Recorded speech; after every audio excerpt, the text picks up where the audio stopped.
Good afternoon. Hello, everyone. Thank you. Good afternoon, and welcome to the UCI Law Moot Court Final Round. My name is Alex Bogus, and on behalf of the Moot Court Board, thank you all for joining us. The Moot Court competition is one of the greatest educational experiences we have to offer here at UCI.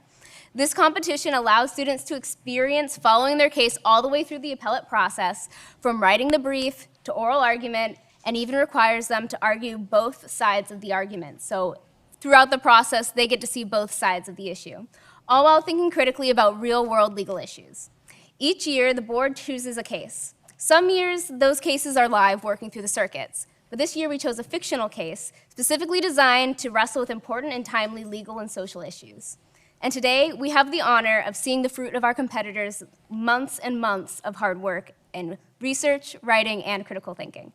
We are thankful to the faculty, administration, practitioners, judges, and all of the members of the Orange County and Los Angeles legal communities who helped make this competition happen. And we are thankful to all of you for coming out here today to support them. And with that, I sincerely hope that you enjoyed today's event. Now please join me in welcoming our Dean, Austin Parrish.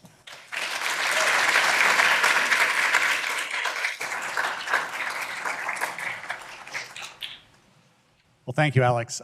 This is one of the highlights of a dean's job, is to be able to see the end of this great event, and also to do it at the same time that we're welcoming a whole new crop of incoming fabulous students into our new class and our Admitted Students Weekend.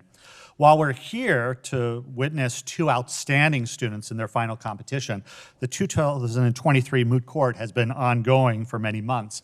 It started with 52 competitors and 26 brief writing teams. 35 attorneys and state and federal judges judged 62 oral arguments, and 26 professors graded the competitors' Supreme Court briefs. I was reminded each brief was graded 3 times, not to undermine that contribution. And 8 first-year law students served as bailiffs.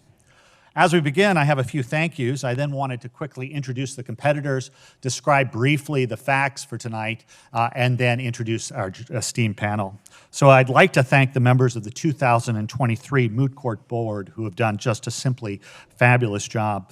You've already met their leader and chair, Alex Bogus. How about a round of applause, guys?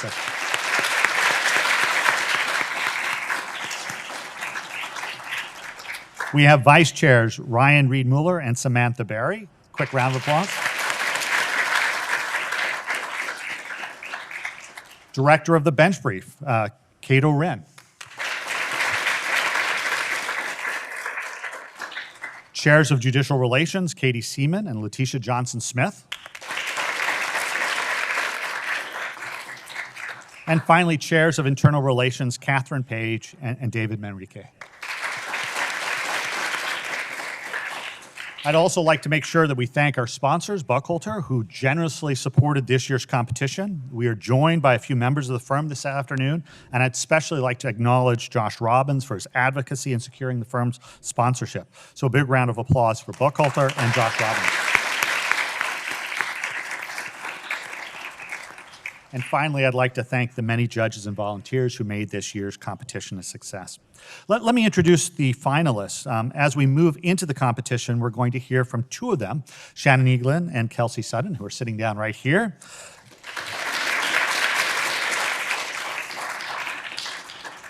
Just so you have a brief background, the case before the court centers on the dismissal of Dr. Helen Croy from her tenured employment at Aguifort University. After posting unsound medical advice on her private blog, an unaffiliated doctor used Dr. Croy's advice in treatment, and his patient died. During the wrongful death suit that followed, Dr. Croy and the university received widespread negative publicity. The university received complaints, including a strongly worded letter from several alumni condemning Dr. Croy. The dean sent Dr. Croy 1 email requesting to speak as soon as possible, and when she did not reply, terminated her. The university then issued a press release stating they were parting ways with Dr. Croy and attaching the alumni letter. There are 2 questions presented before the court. One, by issuing the press release, did the university infringe Dr. Croy's liberty interest in her reputation under the 14th Amendment? The second question, by firing Dr. Croy for statements made on her blog, did the university violate Dr. Croy's free speech rights under the First Amendment? Let me finally now introduce the judges. We have an incredibly esteemed panel judging tonight's competition. There'll be 3 of our country's top jurists. Let me tell you just briefly a little bit about each of them. The first, the Honorable Susan Graber from the United States Court of Appeals for the Ninth Circuit, is a senior United States Circuit Judge, a native of Oklahoma. She was the 90th Justice of the Oregon Supreme Court from 1990 to 1998, and she served on the Oregon Court of Appeals from 1988 to 1990. President Clinton nominated Judge Graber to the Ninth Circuit in July 1997. She was subsequently confirmed by the United States Senate by a 98-0 vote. She assumed senior status in December 2021. Our second member of the bench is the Honorable Morgan Christian from the United States Court of Appeals for the Ninth Circuit also. She is the first woman from Alaska to sit as a judge of the United States Court of Appeals. She was nominated to that position by President Obama in 2011 and confirmed by the United States Senate with a 95-3 vote. She previously served on the Alaska Supreme Court from 2009 until her appointment to the federal bench. She also served as a judge of the Alaska Superior Court from 2001 to 2009 and was the presiding judge of the state's 3rd Judicial District from 2005 to 2009. And then lastly, we have the Honorable Rupali Desai, also on the United States Court of Appeals for the Ninth Circuit. She is the first South Asian woman to serve as a judge on that circuit. She was nominated to that position by President Biden in 2022 and confirmed by the Senate in just 50 days, the fastest of any circuit court nominee since President Clinton's administration. Prior to her judicial service, she served as a partner at Arizona-based Coopersmith Brockelman. No pressure. 3 amazing jurists. With that, welcome to tonight's finals for the Moot Court competition. You're going to enjoy this. It's going to be fabulous. Thank you so much.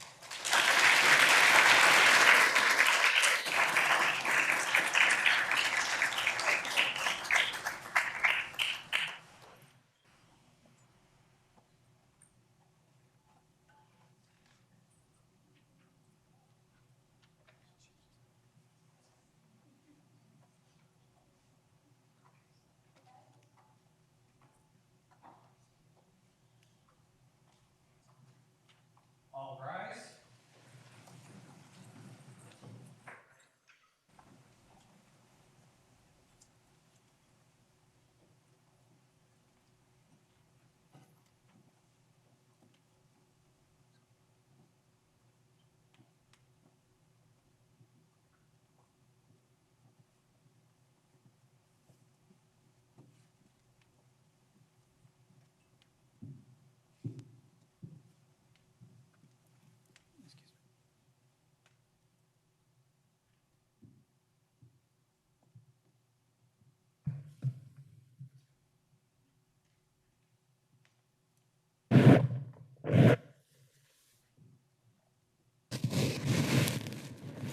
Please be seated.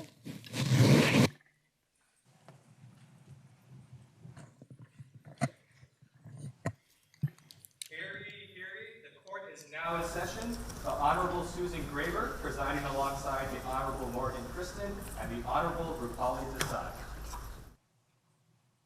Thank you. We will now call the case of Agfort University versus Croy. And if counsel are ready, we will hear first from counsel for the petitioner.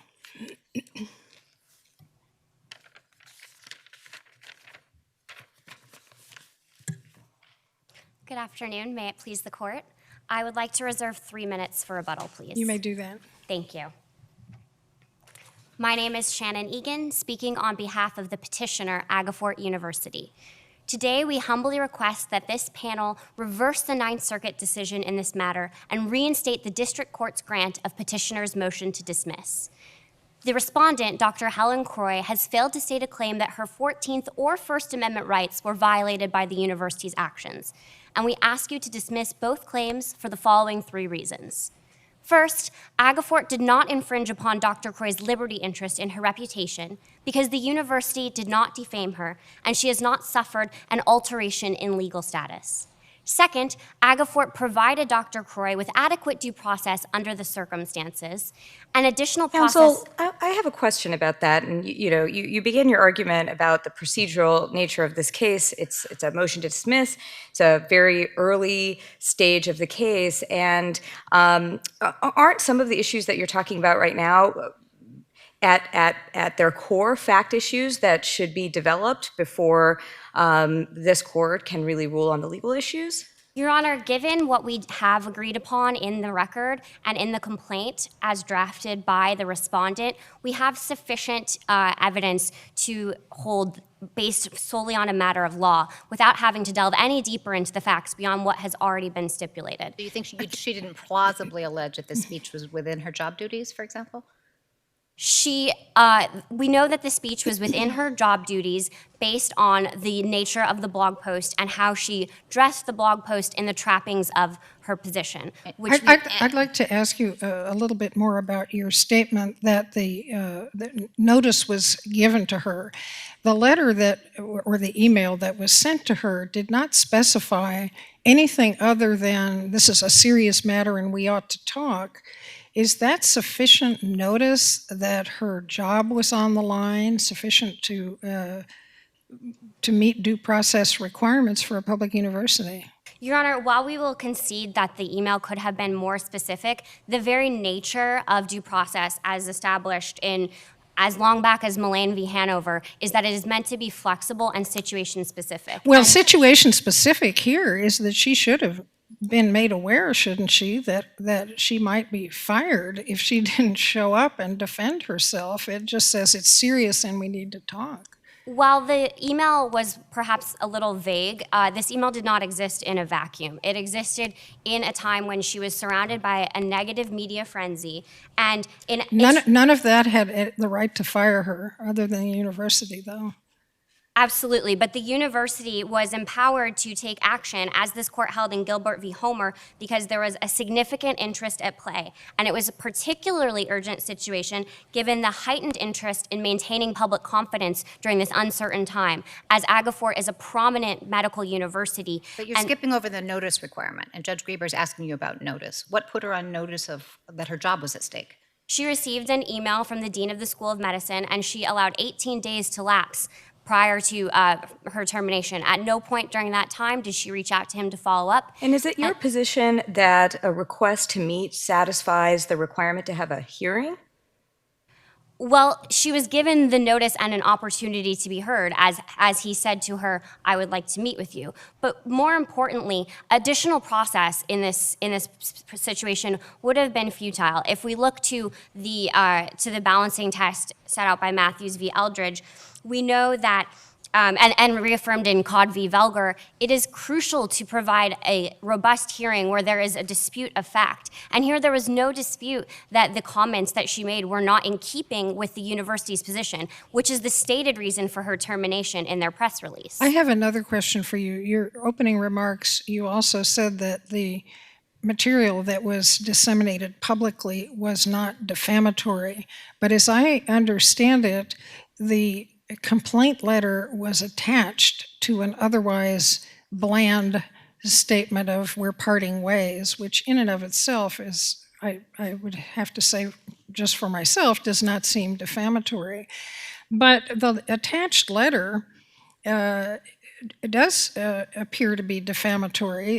It calls her insane, which at least at common law was libelous per se. So why isn't it taken as a whole defamatory? While we own that the university did, that it's the same as if the university had authored those statements by issuing them, we're not disputing that. The statements within the letter were not defamatory because they were statements of opinion. They were fiery rhetoric. They were hyperbolic. They're incapable of being proven true or false. The statement about insanity was that her comments were insane, which is not a statement that can be proven true or false. And per this court in Milkovich v. Lorraine Journal, the court has frowned upon efforts by plaintiffs to bring opinion that is mere rhetoric and that may be derogatory but does not rise to the level of defamation as a basis for a defamation claim. One of the statements was a factual statement, right? It had to do with whether the data supported her position. Yes, Your Honor. It wasn't a statement of opinion. And that statement was false. So the statements within the letter written by the school and the statements that were factual that were capable of being proven true or false within the alumni letter were true. The statements within the dean's press release were that her guidance was not in keeping with Agafort standards. So a minute ago you said the statement was false. I think you meant, your position is that the statements were true, right? I apologize. The statements that were capable of being proven true or false were in fact true. I apologize for misspeaking. But the rest of the letter, while it is derogatory, it is not defamatory. And the Ninth Circuit's contention that the How do we assess that? Forgive me for interrupting, but within her community, you think that not defamatory? Her peers it was scathing, was it not? It was scathing. However, it has not been sufficiently stigmatizing to ensure that she is unable to pursue future employment. I thought there was to the contrary. Isn't it? Yes, we're saying the same thing. Isn't it uncontested that she's been unable to obtain new employment? In the 2-month period between when she was fired on October 26th and when she and when she filed her complaint on January 2nd, she had not yet received a job. However, courts look for repeated efforts to seek employment and having that denied, or a de facto blacklisting. This doesn't help you, counsel. This circles back to Judge Desai's point, which is this is a very early stage, right? Very early stage. Is it really your position that she could not, as a matter of law, she has not plausibly alleged that she couldn't make that case? Yes, it is. She has her medical license intact, and she is free to seek employment at a public or private university. Where it has been found that being dismissed is enough to rise to a deprivation of liberty, such as in Martin Marietta materials, you need to do more than just show that you have been made less attractive to future employers. So what is missing from her claim? What else do you think is necessary for her to be able to show that she suffered harm? Specifically on the liberty interest, or yes. Yes. Well, that she has tried and failed to secure additional employment, which we know logically if we just look at the timeline, we don't need any additional facts in the record. We can see when she was terminated and when she filed complaint. That is not sufficient time for a medical professor or a doctor to secure employment over a holiday season as well. Why isn't it sufficient that she lost a tenured faculty position? Well, the tenure issue would be a property interest issue, and we're talking here about liberty. So we end up circling back to the stigma. Well, I think it goes to the reputational interest. We're talking, it's no small thing, right, to lose a tenured faculty position, and surely within her professional community, that was big news. Yes, Your Honor. However, crucially, Dr. Croy has also failed to acknowledge the role that she played in all of this, and the fact that the university's press release and letter is a mere drop in the bucket compared to the significant media attention that she has generated. That is far more likely to interfere with her ability to secure future employment than this one publication. Well, I think that strikes me as a really tough argument for you to make, because when I look at this record, it seems entirely gratuitous for that letter to have been attached to the letter by the university. I mean, to the termination letter by the university. Was it not? Why was that necessary at all? That may be the case, Your Honor. It may not have been necessary, but ultimately it does not allow her to claim that her liberty interest has been infringed, because the letter is not defamatory as it is written. The point is that your argument, I think, was that she's generated this controversy. Well, the controversy has been generated. The controversy already existed, and it led to a significant disruption on the campus outside of the university's actions. The university's actions come months after her post went viral and after a media-wide controversy had been erupted around this subsequent trial for the wrongful death case. Counsel, Judge Kristen's question leads me to something that I was thinking about, and also it's related to what Judge Desai asked you, and that is, if this case were to go back to the trial court, could the plaintiff add a claim for deprivation of a property interest in her tenured position? Potentially, Your Honor, but that is not the issue before us today. And given that we are confident in our position that additional process would have been futile under the circumstances, we don't think that would ultimately change the results. And that is because in Cod v. Velger, this court stressed that the purpose of pre-termination hearings is to resolve factual disputes. And there were no factual disputes at play here. There was no dispute that she was openly defying CDC directives and that she was causing disruption to the campus. I want to ask a question that takes us maybe in a slightly different direction. I'm curious to know, as a university, why the university wouldn't support the concept of an academic exception of place that is supposed to foster creative thinking outside the box, differences in views and opinions. Why should we follow a per se rule like the one that is pronounced in Garcetti? Your Honor, I would first begin by saying that we are not opposed to an academic speech exception being applied in this case. However, even were there to be an academic exception applied, Dr. Croy would fail the subsequent Pickering balancing test, which is still required after you carve out the exception for academic speech. Why is this academic speech at all? Because in the role that she was hired to do, part of that was to facilitate discourse and publish scholarly research. She parroted. I should think that your client would want you to argue the opposite. I have a hard time seeing why this is academic speech when it's on a private blog and it's not the subject matter that she was teaching, as I understand it. Well, Related to scholarship or teaching? That's the test, right? Scholarship or teaching. What about this is related to scholarship or teaching? yes, Your Honor. It is related to scholarship because she was publishing medical scholarly articles. Wasn't to she foster also debate. using her school email address? Exactly, Your Honor. Thank you. So beyond that, she brought Is this. that enough? What if she used her school email to talk about a soccer game that she went to? That doesn't make it academic speech, does Talk about it? the content of the speech. Is it scholarship? The content of the speech was brought within the purview of the school because part of her job description was to engage in scholarly research and foster dialogue and discourse. Well, part of her job duty, according to what we have, involves discourse of matters important to the university. But it's hard for me to imagine what that capacious definition would not encompass. Well, for instance, Your Honor, this speech was elevated because she was a medical professor at a prominent medical university. If a law professor, Right, for but instance, she wasn't on the university's blog. She wasn't on their website. She wasn't, right? Yes. She's using, I think, her email address that it's affiliated with the university, and then I think her bio was Absolutely. included somewhere in a different place. But I still struggle to see how this is related to scholarship. well, it's related to her position as a medical professor. Why? Because it's medical advice and it's a medical topic. So we're looking at the content, and I just asked this one more time. Scholarship? Discourse, Your Honor, is our contention.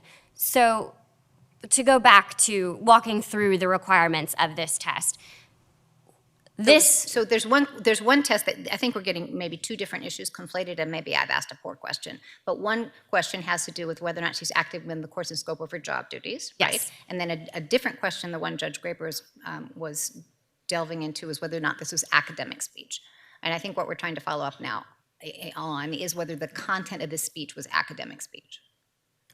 Well, given that this court and all has failed to carve out an academic speech exception in the past, our argument is not focused on the speech being academic. It's focused on being within her job description. Right, and we're asking you to focus on it because you've conceded that you're fine, in response to Judge Desai's question, that the university is fine with this, with our court adopting an academic speech exception, right?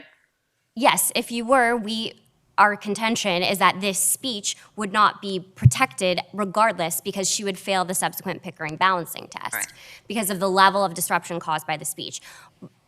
Any way we get to that test, she's going to fail because there was a reasonable prediction of disruption to the university as well as existing proof of disruption as she concedes in her complaint via the class being canceled, the threat of withdrawal from alumni donations, and the protests on campus. And per this court in Waters v. Churchill, that is sufficient to constitute a disruption to the university's operations. Moreover, where there is Moreover, the Ninth Circuit has found that media outrage is sufficient level of disruption as well. That was in Lumpkin v. Brown. And that is clearly at play here. There has been significant negative media attention surrounding the university given Dr. Croy's speech. And the speech cannot be protected furthermore because it is knowingly and recklessly false and can be shown to have caused harm. We see the harm to the university's reputation. We see the harm to the loss of an innocent woman's life. And this is particularly important per this court in Lewis v. Cohen, where the government employer is charged with providing an essential service, such as education and public safety. Here, we have not only the issue of an education environment, and she's openly defying CDC guidelines, that caused a public safety issue for everyone on campus. And it caused disruption within the school ranks because she had fellow employees wanting not to work with her. She was advocating to defy the government mandates that the school is charged with upholding as a public institution. Dr. Croy, as I stressed before, inhabited a position of authority as a medical professor associated with this prominent and well-regarded public university. The responsibility she had was to be thoughtful before she spoke on matters such as this, especially during such a chaotic and uncertain time. And because of her reckless comments, she led to the disruption of the university's daily operations, and she posed significant harm to their reputation moving forward. And with that, I will conclude. Thank you. Thank you, counsel. We will now hear from Dr. Croy's counsel.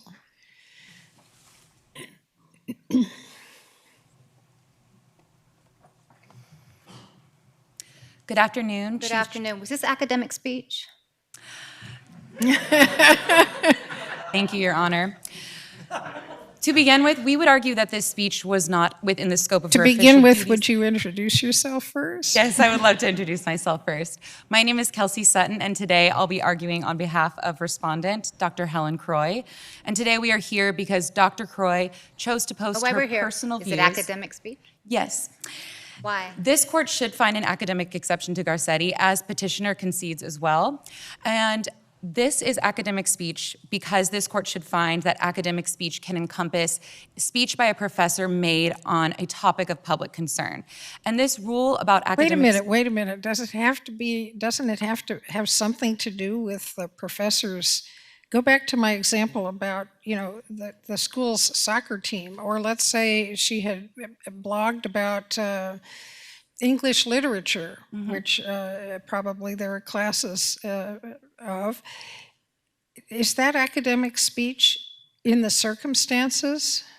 Likely not, Your Honor, but this court, and actually, in fact, in a recent Sixth Circuit case, Merriweather v. Hartop, a court found an academic speech to an academic exception, to a professor's speech because he did not want to address certain students by their preferred pronouns, and the court did not apply Garcetti there. And I think in looking just in the common sense... But that has to do with the classroom. This did not occur in a classroom. It didn't occur on the university's blog. It wasn't about the subjects that were taught by this professor, and as far as we know from the record in front of us, wasn't about anything that was being taught. It was about a public issue of interest. But I don't understand why that makes it academic speech. And the corollary to that question is, if we conclude that it isn't academic speech, why should we decide if there's an exception? Shouldn't we just punt on that question? Your Honor, yes, this court could punt on that question because given all those reasons you listed, this court should find that she was not speaking within the scope of her official duties. However, if That's a different question. Yes, correct. And if this court were to adopt an academic exception, and as you noted, Merriweather, that did take place within a classroom, but there are other courts who have found, in fact, all the circuit courts except for one have found an academic exception to Garcetti. And the academic exception doesn't necessarily automatically protect the speech. What it's saying is that the Garcetti standard is not applicable to the academic setting, given that the academic setting is unique in nature. Is your position that we should adopt the academic exception? If this court were to determine that she was not speaking within the scope of her official duties, then yes. However, this court should not even reach that question because Dr. Croy was not speaking within the scope of her official duties on her July 8th, 2020 blog post. What's I your asked strongest- your- Oh, go ahead, please. Sorry. I asked your friend on the other side about the import of using the school email, and I'm interested to know your thoughts as to whether the use of the email brings you within the realm of Garcetti. Yes, the email does not rise to a level of Dr. Croy affiliating herself with the university. She was required to input an email address, and it's important to note that at this time, August University did not have any sort of social media policy. Would you agree that whether or not she was acting within the scope of her official duties is a fact issue that the district court should explore further before we address these really significant legal issues that are a first impression in this court? Yes, Your Honor, absolutely. There are an abundance of reasons why this case should fall in line with the Ninth Circuit's decision to remand because of all the facts and issues you discuss. And as Petitioner notes, she was employed to engage in discourse and debate, but that was to further the mission of the university. And it's unclear on the facts what exactly that mission was. This case should be remanded to determine those facts. And further, in Garcetti, that court warns against a broad employee job duty list for this very reason, because especially in the academic settings, teachers employ many different occupations in their jobs, and the overly broad list of job duties could encompass them under Garcetti. Well, but the test would be whether or not this is ordinarily part of her job duties, right? Yes, and here this was not ordinarily Would part we of... look to maintaining a blog? Is that ordinarily part of her job duties? Would we say talking about, after all, she's at a public university and she's talking about a public health crisis? Would that not be ordinarily part of her job duty? Nothing on the record suggests that that was ordinarily part of her job duties, Your Honor. Well, they're both medical issues. I mean, she was a professor of medicine, and this is certainly a medical issue. So wouldn't that make it close to what she's expected to be talking about? It is within the broad scope. Yes, she's a medical professor. However, as Chief Justice Graber noted, she was a professor of surgical techniques. And while, yes, this was in the broad scope of her official duties, of her job as a surgical techniques professor, it does not still fall within the scope of her official duties. Aren't there cases that talk about that there's a distinction between the scope of duties versus just concerning the duties? I mean, does it really have to be within a specific list of duties that are outlined as part of her scope? I mean, isn't it enough that it relates to the topics that she researches and teaches at the university? I mean, they're generally related. It's not like she's talking about riding horses. Yes, they are generally related, and the court in Garcetti instructs that it is a fact-specific, common-sense inquiry, not just based on the list. And for those reasons... But the court in Lane said it has to be ordinarily related to in her job duties. It's not enough that it's generally about her job. Right? That's correct. And the court in Lane also noted that just because the fact that the speech touched on matters related to public employment does not render it government speech. And recently, this court reassessed the Garcetti standard in a recent decision, Kennedy versus Bremerton School District. In that case, an employee was on a football field and he expressed speech. He was a football coach, it was at a football game, and he was in his uniform. As Petitioner notes, saying she was uniformed with her email address. In that case, the court found that his speech was protected under Garcetti, and importantly, the court looked to the timing and the circumstances of giving that speech, and found that he was not speaking within the scope of his official duties, even though it was broadly related to the topic upon which he taught. He was a football coach at a football game. And does it matter that that was a case about the religion clause and this is not?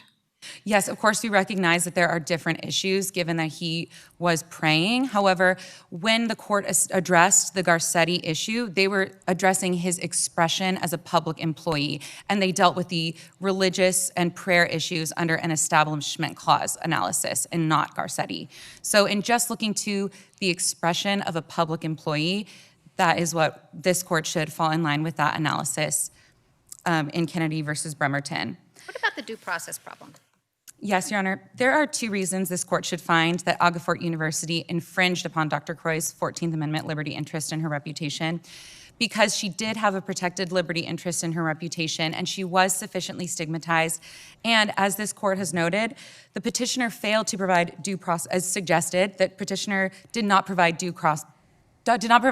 Dr. Croy with proper notice prior to her What's termination. your response to counsel's argument that a pre-termination hearing would have been futile because all the facts are agreed upon, the essential facts of disruption and what she said and so forth? Your Honor, an additional process and a pre-termination hearing would have not been futile at all in this case. In fact, in Loudermill, this court stressed the importance of a pre-termination hearing. The court noted that in the employment context, due process is only satisfied when the employee receives notice of the charges against her, the employer's evidence, and importantly, an opportunity to give her side of the story. And petitioner says that there's nothing in the statements publicized by the university that is false, and that is incorrect. As Your Honor, Justice Christian notes, it did say that her views were completely unsupported by data. Dr. Croy has yet to have any sort of opportunity to provide that data or provide any sort of basis upon which she held those beliefs.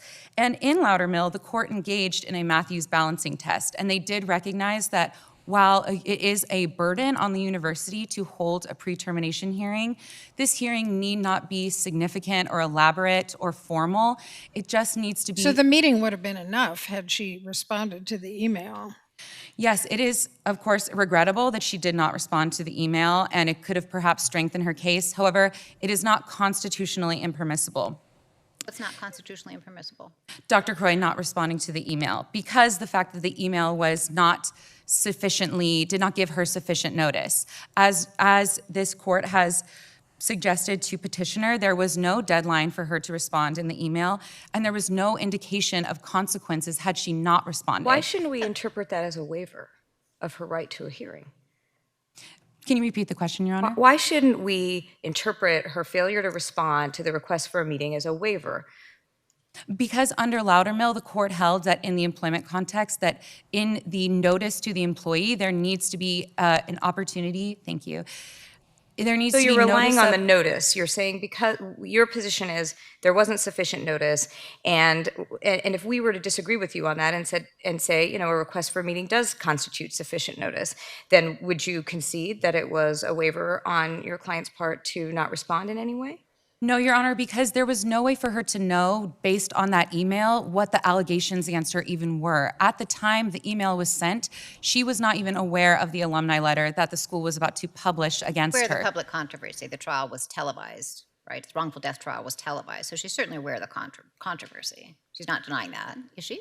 No, Your Honor, but still, the allegations that were specifically against her in the alumni letter, calling her competence into question, calling her insane, saying that her statements were unsupported by data, these would be the allegations that she could refute in a pre-termination hearing. And sorry. Maybe. I think the one that you tried to hone in on is the one that's not a statement of opinion, right? The statement of fact. So, and that has to do with whether or not data supported her advice, if you want to call it advice, on her blog, right?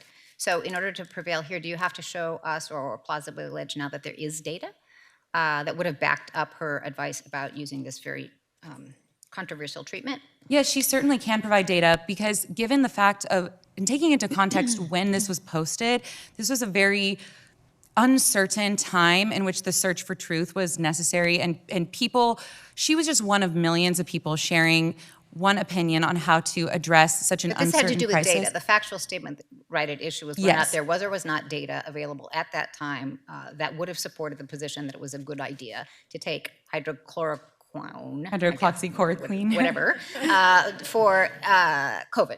And is that her position?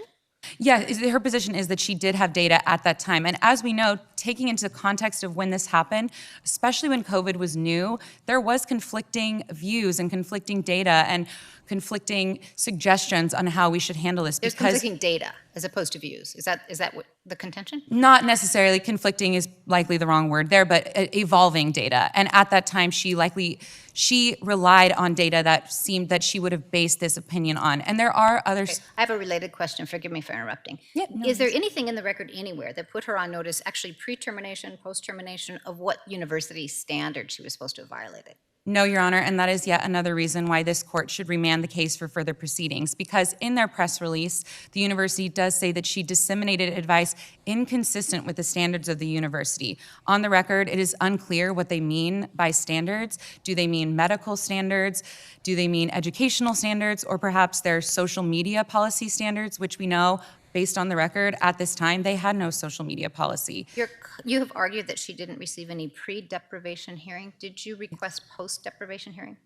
It is not on the record that she requested post-deprivation hearing, but that is not constitutionally impermissible. What this court has mandated under Loudermill is the importance of the pre-termination hearing.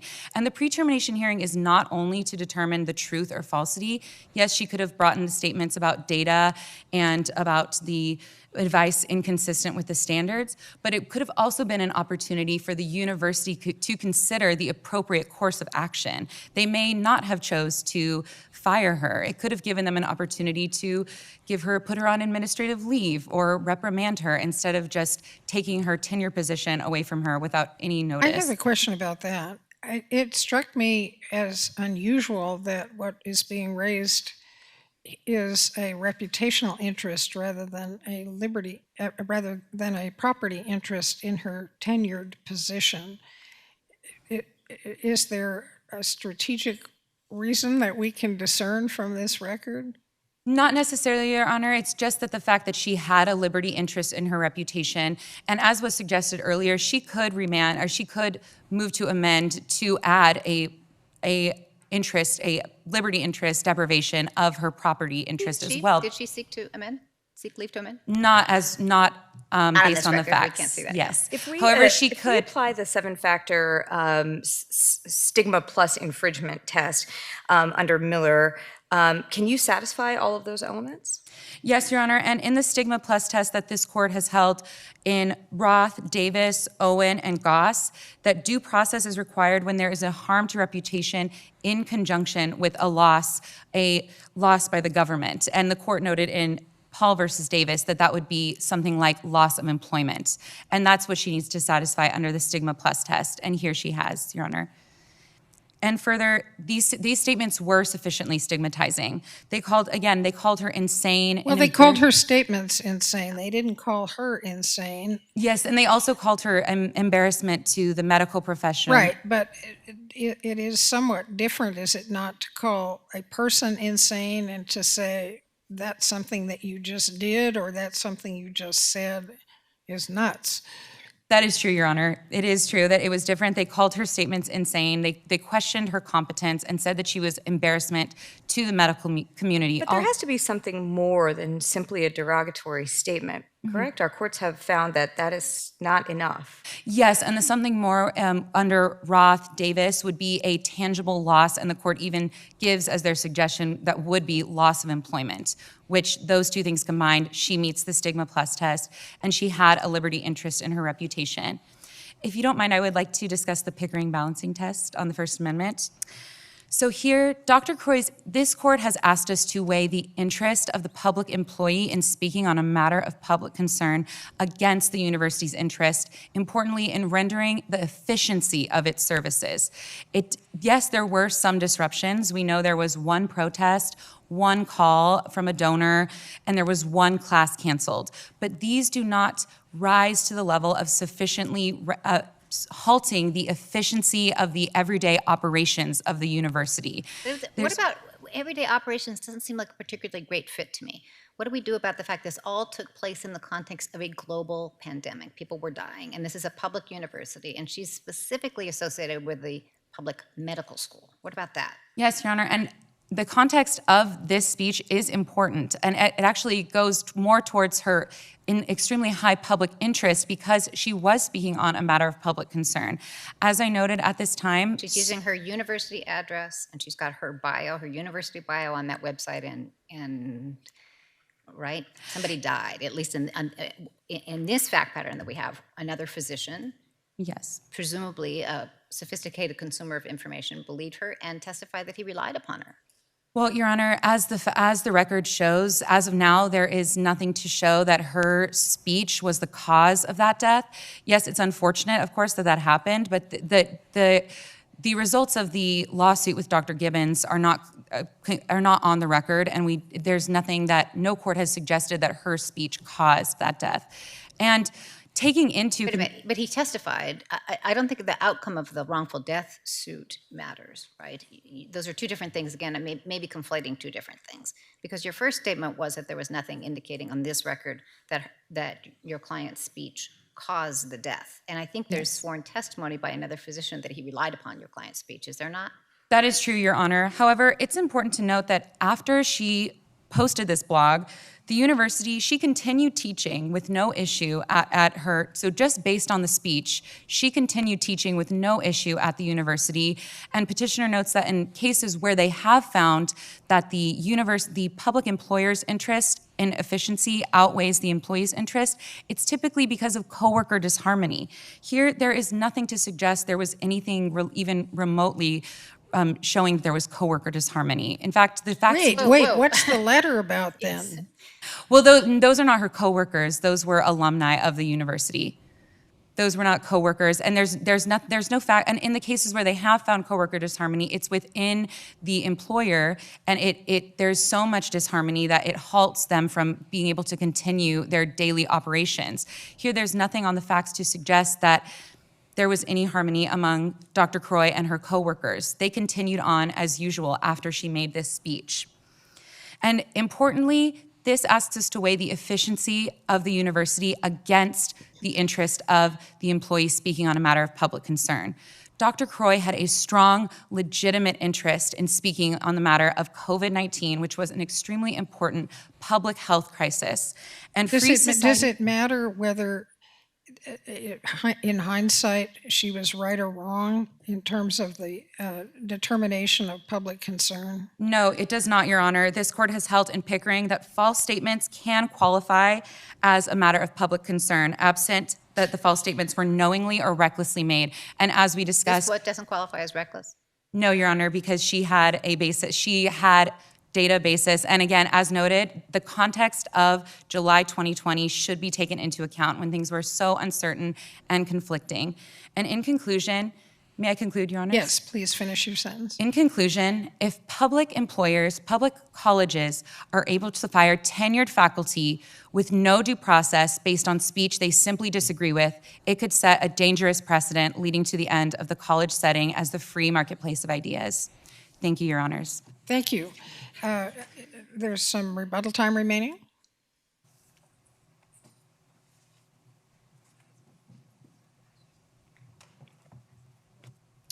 The counselor concluded with emphasizing that universities should not be able to fire teachers for speech they simply disagree with.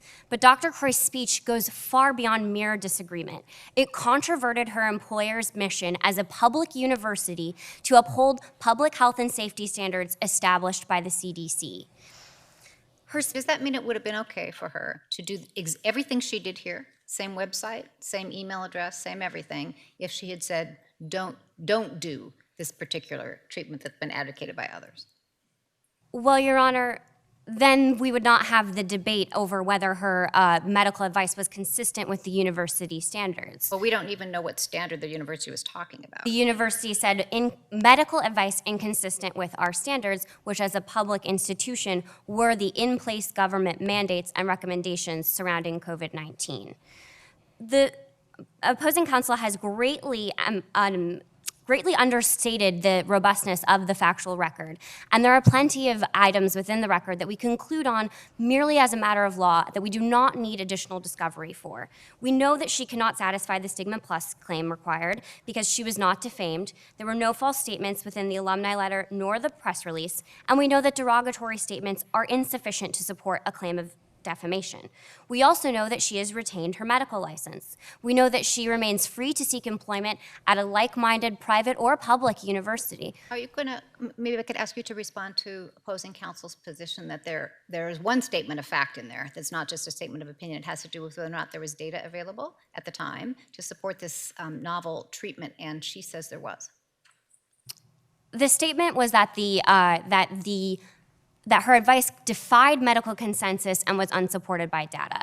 It is our contention that there is no fact that can disprove that at this point. Well, unsupported by data is a fact that can be proved one way or the other, is it not? But it is not false. It is true that her statements were unsupported by data and defied general medical consensus. And I would just like to conclude by stressing that Dr. Croy may feel that she has been wronged in the course of her termination, but she is utterly unable to assert a viable claim that her 14th or First Amendment rights have been violated. As I stated, she suffered no alteration in legal status. She remains free to seek future employment. She was given notice and an opportunity to be heard, an opportunity that she chose to ignore. And her irresponsible and dangerous speech was made pursuant to her official duties as a professor at Agafort. And more than simply providing little, if any, value, that speech was harmful and disruptive to the university and to the life of a woman. She traded on Agafort's cachet to legitimize that speech, and she interfered with the university's operations in the process. Given this, the petitioner humbly requests that you reverse the judgment of the Court of Appeals and you reinstate the district court dismissal of both claims. Thank you. Thank you, counsel. We appreciate the arguments from both counsel. The case just heard is submitted for decision, and we will stand adjourned.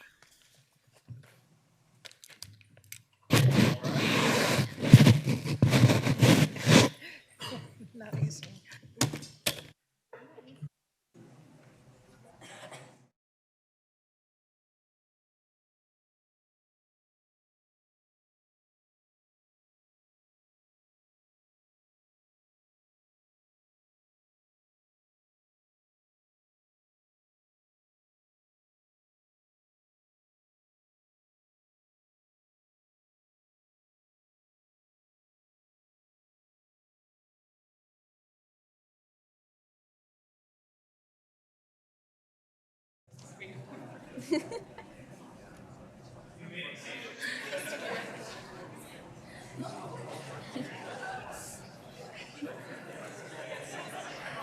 Thank you all. As the judges take this time to deliberate, I want to take this time to reiterate our thanks to the many individuals who have made this competition possible. I'd like to start by saying congratulations and thank you to all of our competitors, those who participated in this competition at any stage. Your hard work shone through in your briefs and your oral arguments. This year's competition was incredibly competitive, and every cutoff between the brief scores, between the oral argument scores, were incredibly close. I'd also like to reiterate our thanks to our volunteers, our professors who graded so many briefs, and our practitioners and judges and everyone who dedicated their time. Additionally, I'd like to thank our 1L bailiffs who kept time throughout the competition and who never hesitated to assist in the many things that needed help with along the way. I'd also like to thank our event coordinator, Leslie Dodds, for her assistance in running this competition and the countless hours she's put into making this finals event so amazing. And I'd like to thank Professors Paul Hoffman and volunteer Matt Timon for providing brief writing and oral argument training for all of our competitors. And I'd also like to thank our advisor, Professor Crosby Roberts, and Dean Parrish for their support of our program. Running this competition takes an amazing amount of dedication, time, and heart, and we couldn't have done it without the assistance and the participation of everyone I've just mentioned. And without further ado, please join me in welcoming Professor Crosby Roberts, who will announce the winners of the Best Brief and Best Combined Brief scores.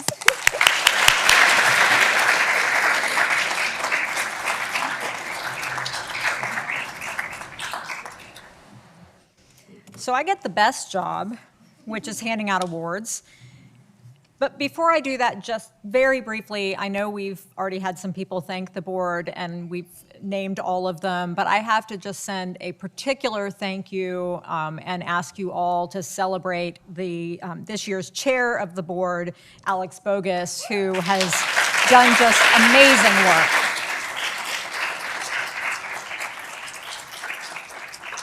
She, of course, had people working with her, but if I know Alex, probably spent many, many sleepless nights working on this to ensure that everything worked perfectly, and we were able to pull this off for you today. So I get the benefit of, for those of you who are unaware, with this competition, there was a brief mention of it earlier, but every competitor competes in rounds of oral arguments, but they also do significant research and writing in the form of a Supreme Court level brief to the court. And so I'm giving away the Best Brief Awards, and we will have second runner-up, we will have runner-up Best Brief, and then Best Brief. And then I will announce some additional awards.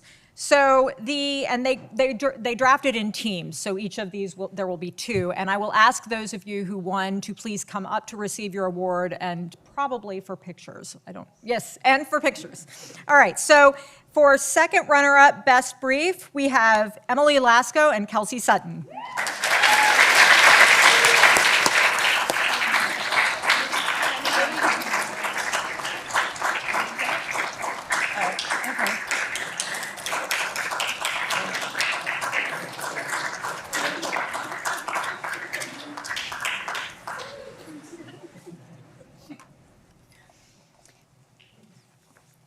You might see some people you've already seen before today. For our first runner-up for Best Brief, we have Shannon Eagen and Maria Fotiadis.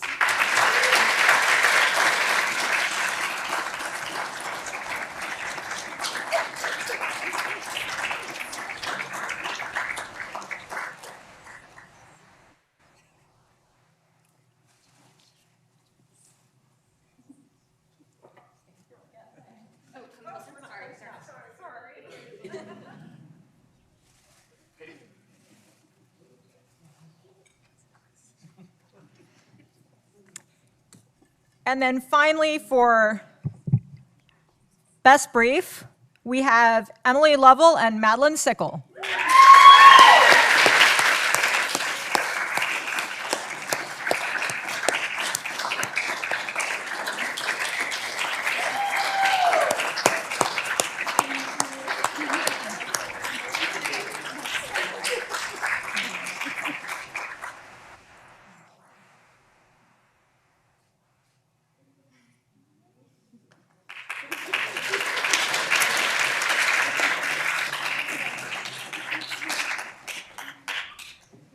All right, now the next group is for the Best Combined Brief and Oral Score. And I believe that's for the oral score was for the first round? Is that right? It was the top score from, the other rounds. Okay, so we've got the Best Combined Brief and Oral Score. Second runner-up is Emily Lovell, who I don't believe is here.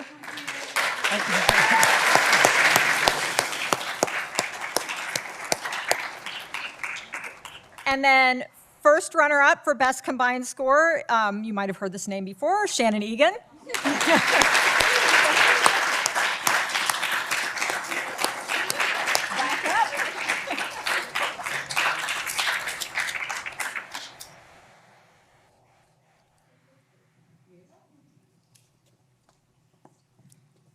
And then finally, for Best Combined Score, also I don't believe is here, Emily Laskoe.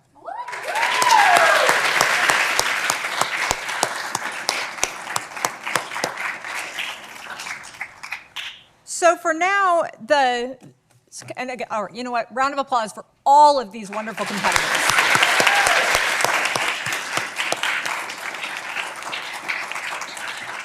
So now what we do, is, which I know the 2 wonderful competitors today just love, is we wait. We sit and we wait until the judges make their decision, and then they will come back and announce their decision from the bench. So for now, just chat amongst yourselves until they return.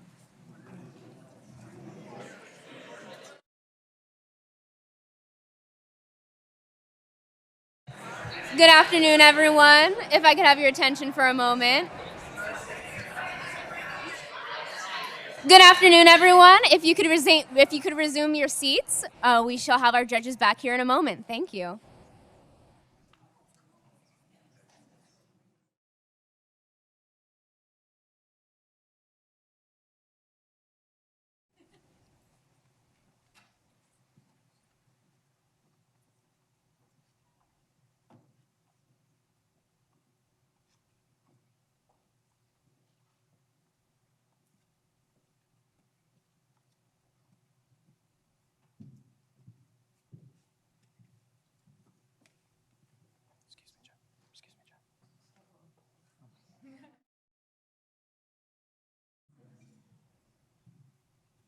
ready for you. Oh my gosh. So I don't trip The over hardest it. part of the whole thing. Yes. Please be seated. This was the hardest part. Are you all right? Well, as much as we like to keep the mystery going, we won't.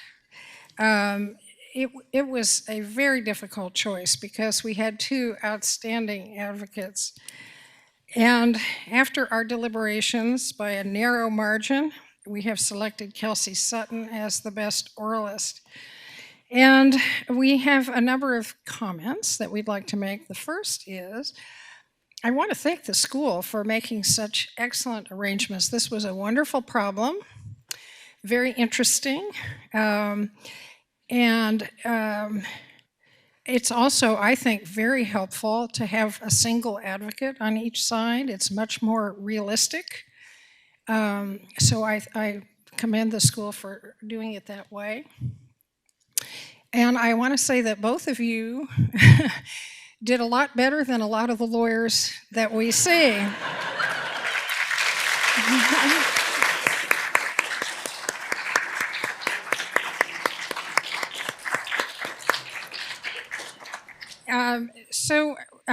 We were asked to give some specific comments and constructive, we hope, constructive suggestions. So I have one for each of you.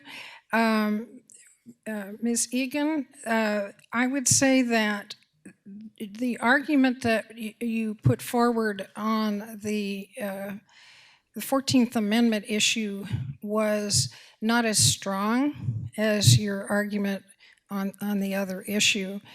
And in particular, I was very surprised that you conceded that this was academic speech. I thought there was a stronger argument to be made on behalf of the university. And again, that's just my take. You've obviously spent a lot of time preparing. It's obvious that you spent a lot of time on it, but that was my one thought there.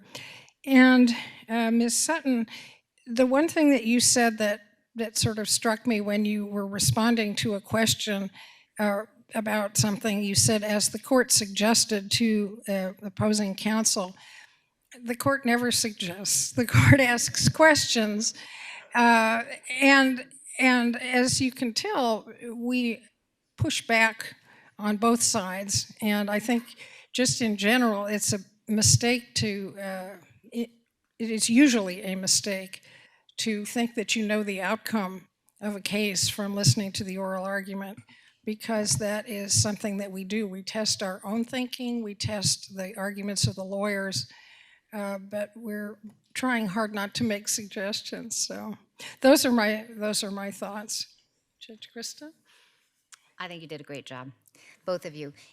You clearly worked very hard preparing. You mastered the facts, which is impressive. You're both very poised, and as you probably figure out, I like to make this a little bit realistic by pushing you, and you were both great about that. I pushed you about issues where I thought you conflated things, and you had, largely because you're responding to our questions, and I pushed one of you by not letting you get a word out before and that happens in real life. One of the things I always like to say at law schools is that the Ninth Circuit is known for being a very hot bench, and this was, what do you think, Luke? Warm. We can do a whole lot. Medium. Yeah.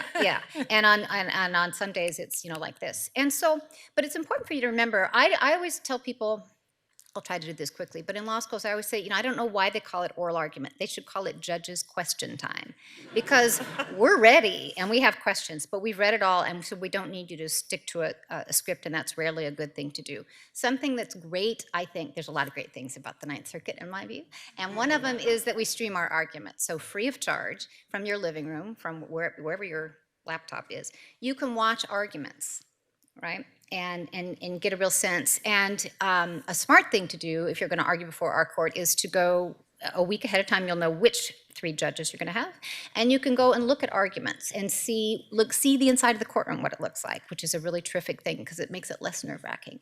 And you can look at arguments for your 3 judges and sometimes really learn a lot about them. There's one colleague that I have, I won't even give his initials, much less his name, but he is famous for, if you watch enough, he always asks about the standard overview. And then you would be ready for that question, for example. So it's a really good thing to do. And there are some who would do what I did, and then you'd be ready for that. And but you handled it beautifully. So congratulations. Judge Desai? Thank you. I also want to congratulate both of you. I thought you did an excellent job, and this is an incredibly challenging and difficult thing to do, to get up in front of not only three judges who are asking you lots of difficult questions, but you're doing it also in front of a very large audience, which doesn't happen most of the time when you're arguing. I want to give you both some positive feedback, and I, not so long ago, was arguing cases in front of our court, and so I really do know what it's like to be in the hot seat. I thought both of you did a fantastic job of pivoting back to what you needed to argue about. You knew your outlines without having to find it on a piece of paper or read it from a script, and you knew where you needed to head back when we were taking you on a tangent, and I thought that was done very well. And I also liked how both of you hit on some of the public policy issues. It is true that we are here to, judges in general are there to uphold the rule of law, and we are interested in the cases, but there are real world impacts to all of the cases that we hear, and you all represent individual clients. And so it's important to talk about those things, and I think both of you did that, and I liked that. One, this is really just a personal thing, and I'm sure different judges feel differently about it, but I will share with you, Ms. Eagen, my view about using the word humbly, and then you did it twice, once at the beginning and once at the end. It doesn't do much for me. In fact, it feels a little like you are not being assertive enough on behalf of your client, that you want to argue and you want to say, I have the right position here, and this is what the law demands, as opposed to I'm humbly asking you to do something that might not otherwise be required under the law. But again, you could probably talk to 9 other judges who would say that they really like that. So that's just a personal preference. And I think for you, one of the things that we talked about, and Judge Graber graciously gave you the opportunity to introduce yourself when you were asked a question right off the bat. But if that happens and you are asked a question, it is important to still start with, may I please the court? This is who I am, and this is who I represent, because that's important for the panel to be, and it helps you set center again, because when you get caught off guard, it's challenging to kind of get back on track. And so use that time. And both of you did this several times, which I thought was great, where we were firing a lot of questions in a lot of different directions. You took a moment, you took a breath, even if it was short, and then answered the question, which is hard to do. So congratulations to both of you.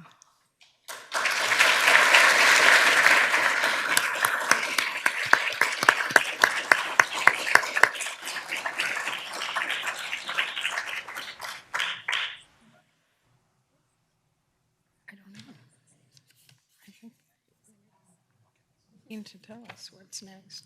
I now have the privilege to present the awards. So first place.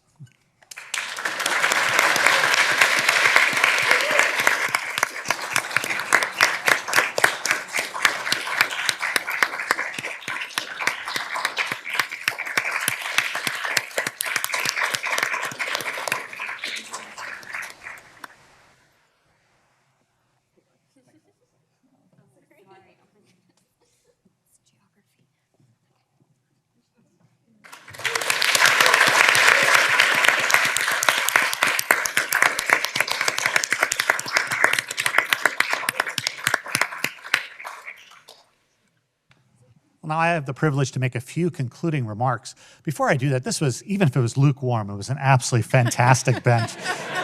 Could we have a round of applause for our judges?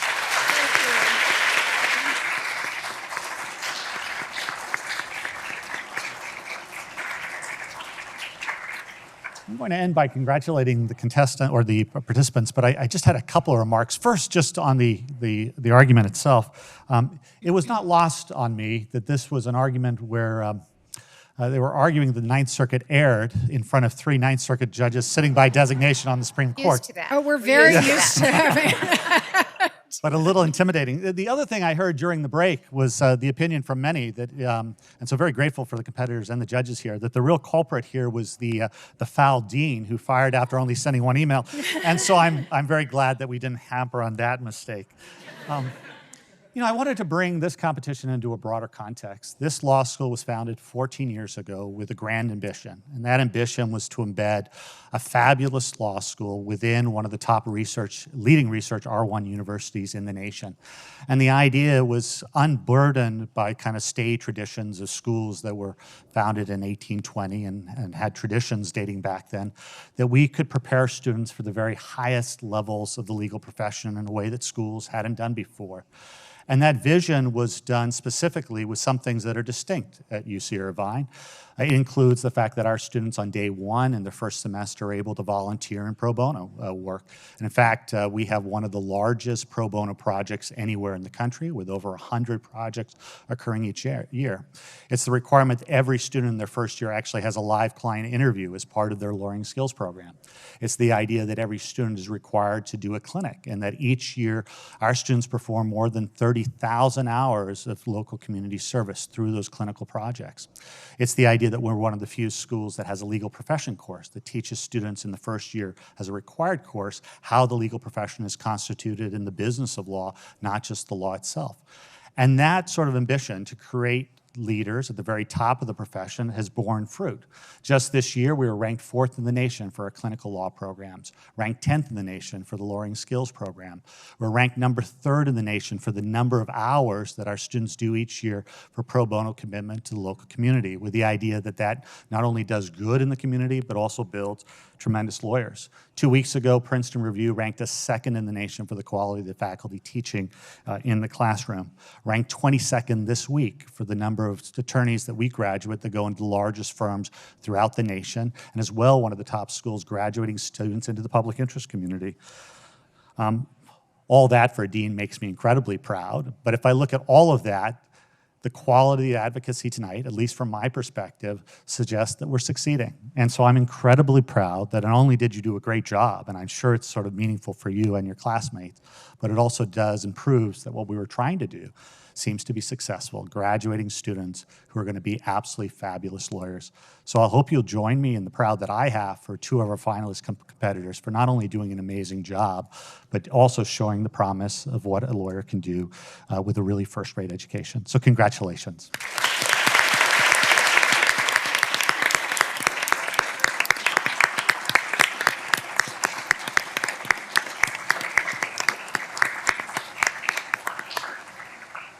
So my job to end is to invite everybody other than the brief winners, the finalists, the moot court board, the sponsors, the brief writing competitions, the judges, to all stay for photos. The rest of you, we have refreshments, and I hope you'll go out to the courtyard and celebrate and enjoy. Thank you so much for coming and being part of this special event. Okay, now we have to get me out.